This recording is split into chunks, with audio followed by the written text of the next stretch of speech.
There is no problem of life in the sense in which we ordinarily use that phrase, and that seems an almost astounding affront to our common sense. Life not a problem. We see it as nothing but problems. We regard ourselves in a morning, noon and night, struggle to solve the great problem of existence. And for some people, this problem is, why does the universe exist? For other people, the problem is, how am I going to get enough to eat? And therefore, when you take it at one extreme or the other, who can say that life is not a problem? And yet here is this audacious suggestion that what we are bothering about is a ghost. It's something that isn't really there. One of the characteristics of neurotic behavior, is it's repetitive. The neurotic personality keeps going through unsuccessful life patterns again and again and again, and nothing seems to be able to stop it, the round or the rat race of birth and death. That is to say, of life as we ordinarily live it because it is around.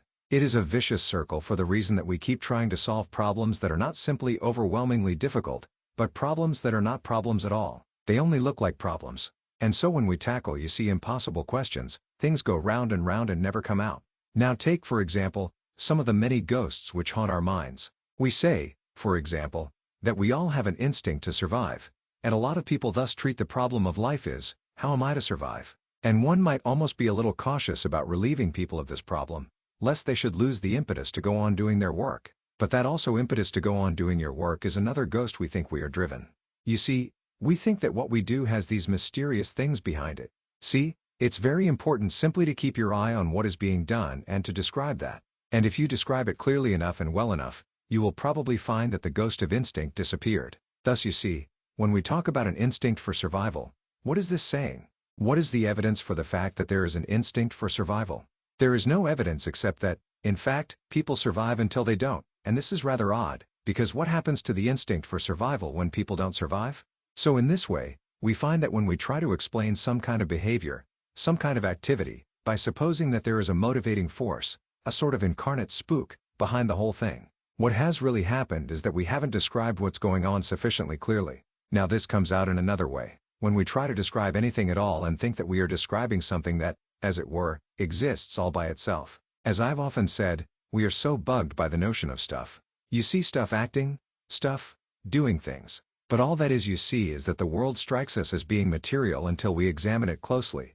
In other words, a distant nebula in the heavens looks like a solid staff until you turn a giant telescope on it and you make out the clear pattern of a spiral nebula. In other words, the concept of stuff is a sensation that we get when we haven't examined things sufficiently closely, or when our instruments are not fine enough to penetrate what we're observing.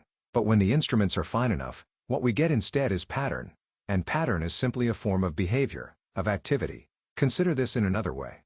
Let's go back to the human organism and ask the question, well, what about its shape? How is it that a human organism is contained? All the organs are kept in by the skin. Well, we will describe, of course, the structure of skin and how it is that it holds together. But then we will soon find out that we're also talking about the surrounding air which impinges upon the human skin with a pressure of about 15 pounds per square inch, so that if it weren't there, we'd explode. Now, so the question arises, what is keeping the organism in shape?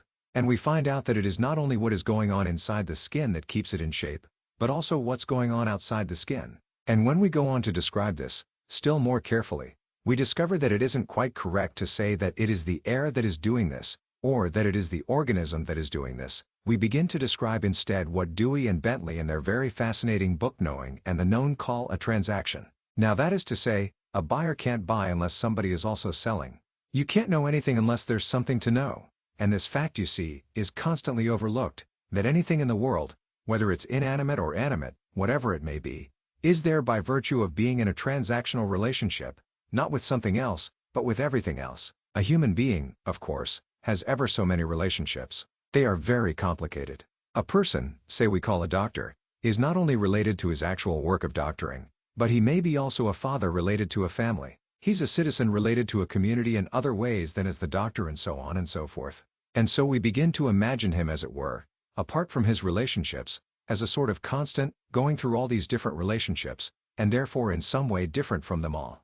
But this, you see, creates a ghost. It creates a being independent of all the different relationships in which he finds himself when, as strictly speaking, he is inseparable from those relationships, and we can't eliminate them. We can only describe him fully as the entire whole complex. So as in other words, every organism could be called the behavior of the field or environment in which it is found.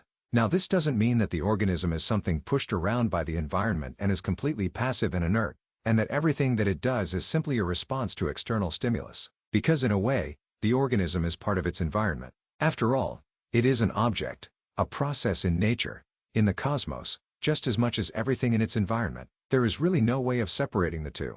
Instead of speaking, as it were, in this terminology of doers and donatus, attackers and victims, we simplify things considerably, just by confining ourselves to a description of what is happening. And as we do this, we get a peculiarly clarified picture of the world without all sorts of ghosts. And it is in this way that we also begin to be able to have some preliminary intuition or sensation of the meaning of the fact that life is not a problem, in other words, not a contest between ourselves and our environment.